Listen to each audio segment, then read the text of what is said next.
आप सबको जय मसीह की। आज तारीख है 27/2/2026 और हम लोग शाम का वचन पढ़ेंगे। हम पढ़ेंगे गिनती की पुस्तक में से 15, 16 और 17 अध्याय।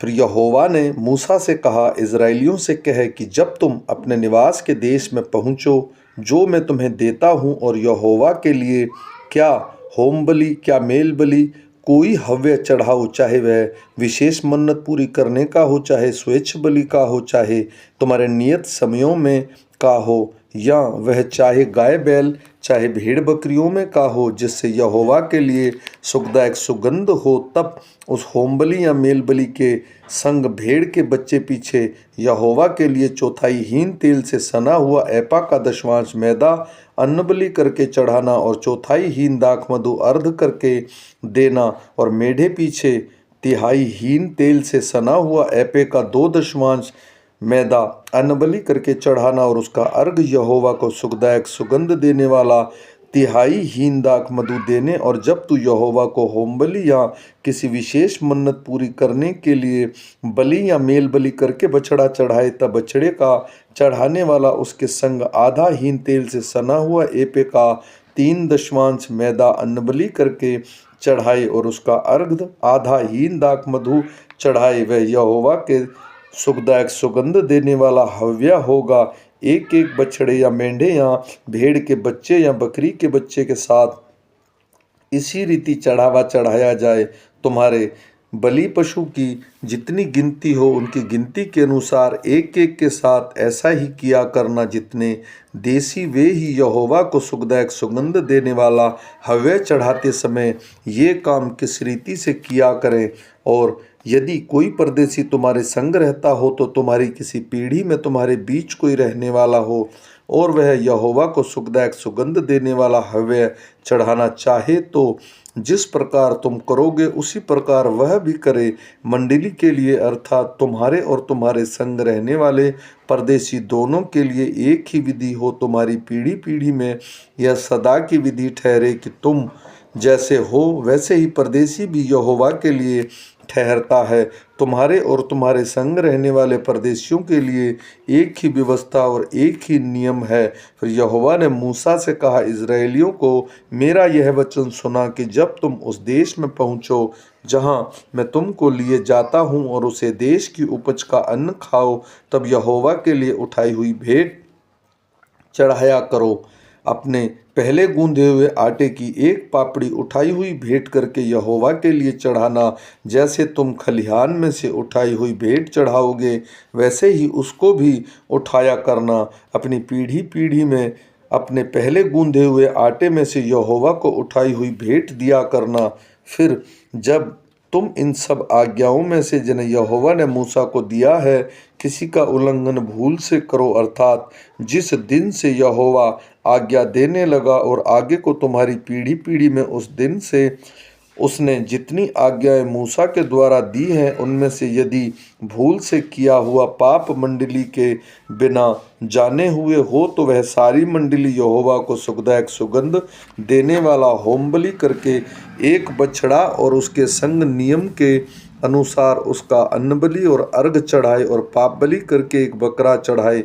तब याजक इज़राइलियों की सारी मंडली के लिए प्रायश्चित करें और उसकी क्षमा की जाएगी, क्योंकि उनका पूरा पाप भूल से हुआ है, और उन्होंने अपनी भूल के लिए अपना चढ़ावा अर्थात यहोवा के लिए हव्य और अपना पाप बलि उसके सामने चढ़ाया। इसलिए इज़राइलियों की सारी मंडली का और उनके बीच रहने वाले परदेशियों का भी वह पाप क्षमा किया जाएगा, क्योंकि वह सब लोगों के अनजान में हुआ। फिर यदि कोई प्राणी भूल से पाप करे, तो वह 1 वर्ष की एक बकरी पाप बलि करके चढ़ाए, और याजक भूल से पाप करने वाले प्राणी के लिए यहोवा के सामने प्रायश्चित करे। अतः इस प्रायश्चित के कारण उसका वह पाप क्षमा किया जाएगा। जो कोई भूल से कुछ करे, चाहे वह इज़राइलियों में देशी हो चाहे तुम्हारे बीच परदेशी होकर रहता हो, सब के लिए तुम्हारी एक ही व्यवस्था हो। परंतु क्या देशी क्या परदेशी, जो प्राणी ढिठाई से कुछ करे वह यहोवा का अनादर करने वाला ठहरेगा, और वह प्राणी अपने लोगों में से नष्ट किया जाएगा। वह जो यहोवा का वचन तुच्छ जानता है और उसकी आज्ञा को टालने वाला है, इसलिए वह प्राणी निश्चय नष्ट किया जाए। उसका अधर्म उसी के सिर पर पड़ेगा। जब इजरायली जंगल में रहते थे, उन दिनों एक मनुष्य विश्राम के दिन लकड़ी बीनता हुआ मिला, और जिनको वह लकड़ी बीनता हुआ मिला वे उसको मूसा और हारून की सारी मंडली के पास ले गए। उन्होंने उसको हवालात में रखा, क्योंकि ऐसे मनुष्य से क्या करना चाहिए वह प्रकट नहीं किया गया था। तब यहोवा ने मूसा से कहा, वह मनुष्य निश्चय मार डाला जाए। सारी मंडली के लोग छावनी के बाहर उस पर पथराव करें। इस प्रकार जैसे यहोवा ने मूसा को आज्ञा दी थी, उसी के अनुसार सारी मंडली के लोगों ने उसको छावनी से बाहर ले जाकर उस पर पथराव किया, और वह मर गया। फिर यहोवा ने मूसा से कहा, इजराइलियों से कह कि अपनी पीढ़ी पीढ़ी में अपने वस्त्रों के छोर पर झालर लगाया करना, और एक छोर की झालर पर एक नीला फीता लगाया करना, और वह तुम्हारे लिए ऐसी झालर ठहरे जिससे जब जब तुम उसे देखो तब तब यहोवा की सारी आज्ञाएं तुमको स्मरण आ जाएं, और तुम उसका पालन करो। और तुम अपने अपने मन में अपनी अपनी दृष्टि में वश में होकर व्यभिचार न करते फिरो, जैसा करते आए हो, परंतु तुम यहोवा की सब आज्ञाओं को स्मरण करके उसका पालन करो और अपने परमेश्वर के लिए पवित्र बनो। मैं यहोवा तुम्हारा परमेश्वर हूँ, जो तुम्हें मिस्र देश से निकाल ले आया, कि तुम्हारा परमेश्वर ठहरूं। मैं तुम्हारा परमेश्वर यहोवा हूँ। कोरह जो लेवी का परपोता, काहात का पोता और यासार का पुत्र था, वह एलियाब के पुत्र दातान और अबीराम और पेलेत के पुत्र होन, इन तीनों रूबेनियों से मिलकर मंडली के 250 प्रधान जो सभापद और नामी थे उनको संग लिया, और वे मूसा और हारून के विरुद्ध उठ खड़े हुए।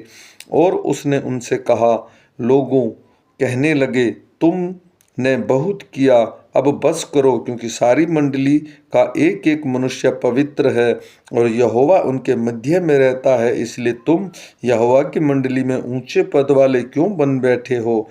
यह सुनकर मूसा अपने मुंह के बल गिरा, और उसने कोरह और उसकी सारी मंडली से कहा, सवेरे यहोवा दिखला देगा कि उसका कौन है और पवित्र कौन है, और उसको अपने समीप बुला लेगा। जिसको वह आप चुन लेगा उसी को अपने समीप बुला भी लेगा। इसलिए कोरह, तुम अपनी सारी मंडली समेत यह करो, अर्थात अपना अपना धूपदान ठीक करो, और कल उसमें आग रखकर यहोवा के सामने धूप देना। तब जिसको यहोवा चुन ले वही पवित्र ठहरेगा। हे लेवियों, तुम भी बड़ी बड़ी बातें करते हो, अब बस करो। फिर मूसा ने कोरह से कहा, हे लेवियों सुनो, क्या यह तुम्हें छोटी बात जान पड़ती है कि इजराइलियों के परमेश्वर ने तुमको इजराइल की मंडली के आगे करके अपने निवास की सेवा करने और मंडली के सामने खड़े होकर उसकी भी सेवा टहल करने के लिए अपने समीप बुलाया है, और तुझे और तेरे सब लेवी भाइयों को भी अपने समीप बुला लिया है। फिर भी तुम याजक पद के भी खोजी हो, और इसी कारण तू अपनी सारी मंडली को यहोवा के विरुद्ध इकट्ठा किया है। हारून कौन है कि तुम उस पर बुड़बुड़ाते हो। फिर मूसा ने एलियाब के पुत्र दातान और अबीराम को बुलावा भेजा, और उन्होंने उससे कहा, हम तेरे पास नहीं आएंगे। क्या यह एक छोटी बात है कि तू हमको ऐसे देश में जिसमें दूध और मधु की धाराएं बहती है इसलिए निकाल लाया है कि हमें जंगल में मार डाले।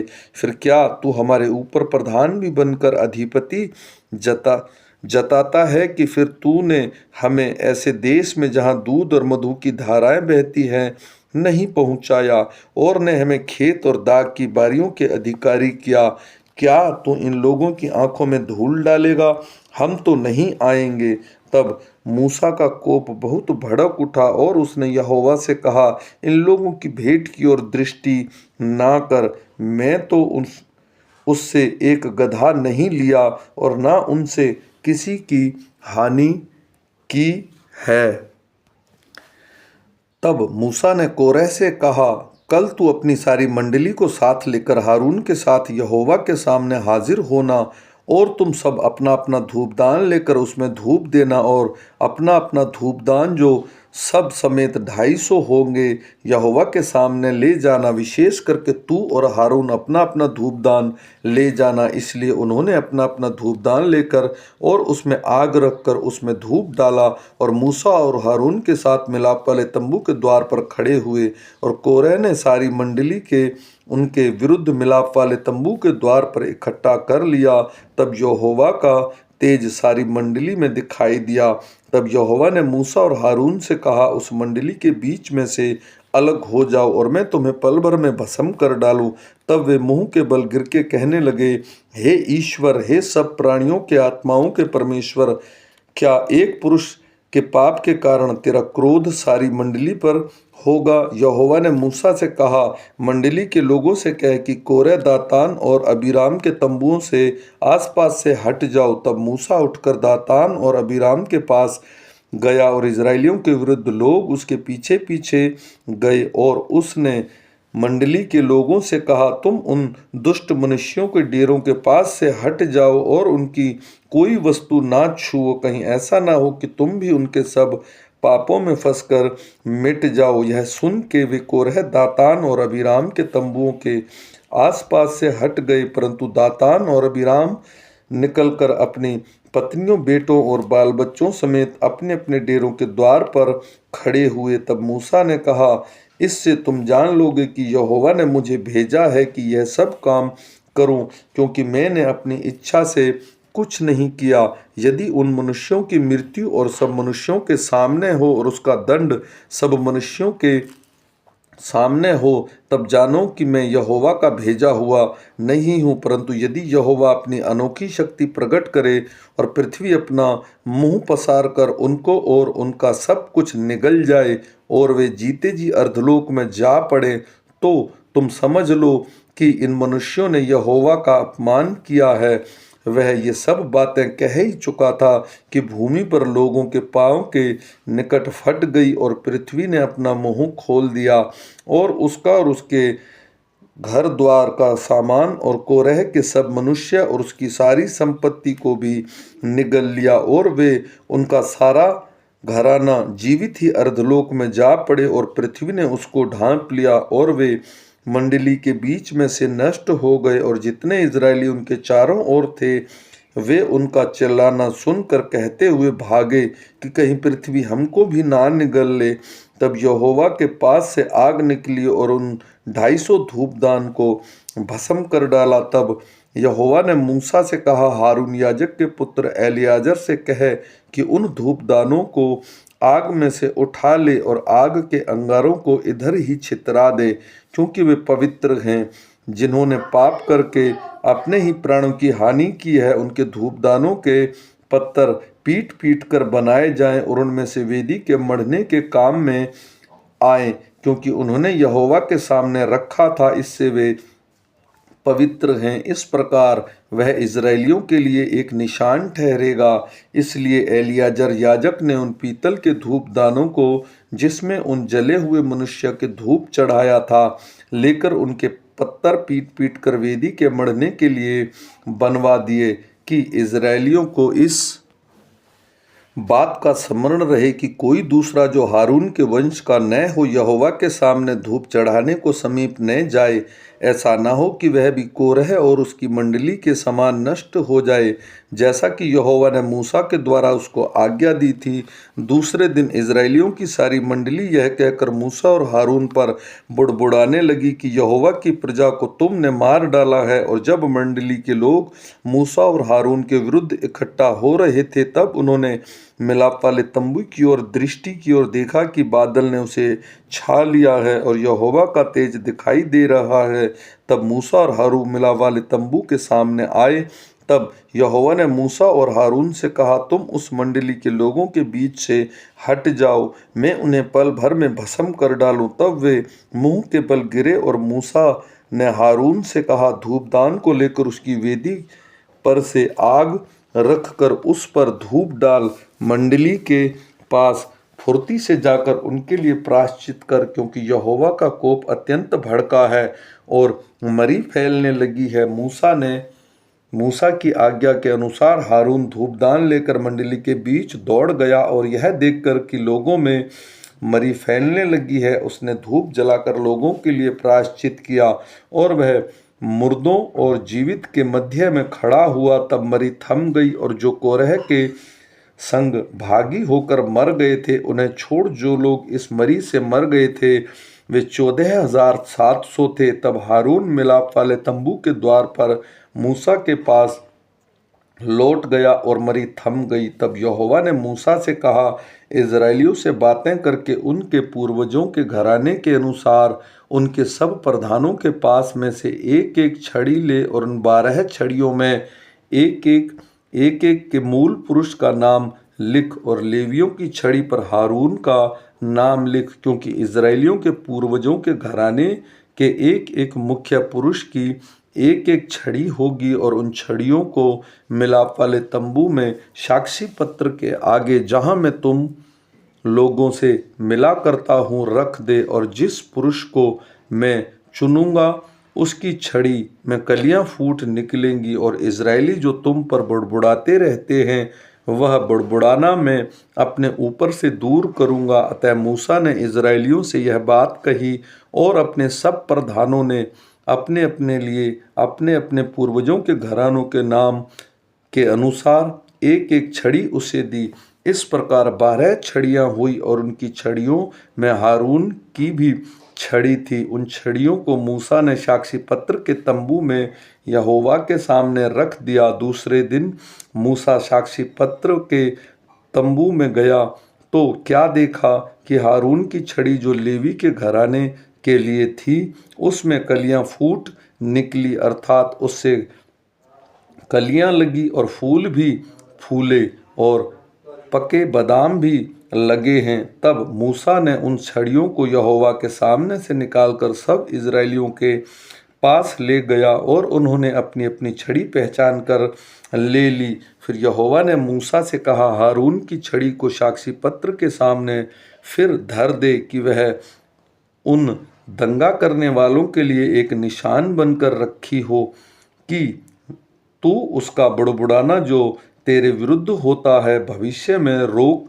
रखे, ऐसा ना हो कि वे मर जाएं। और मूसा ने यहोवा की आज्ञा के अनुसार ही किया। तब इज़राइली मूसा से कहने लगे, देख हमारे प्राण निकलने वाले हैं, हम नष्ट हुए, हम सब के सब नष्ट हुए जाते हैं। जो कोई यहोवा के निवास के समीप जाता है वह मारा जाता है, तो क्या हम सब के सब मर ही जाएंगे? आमीन।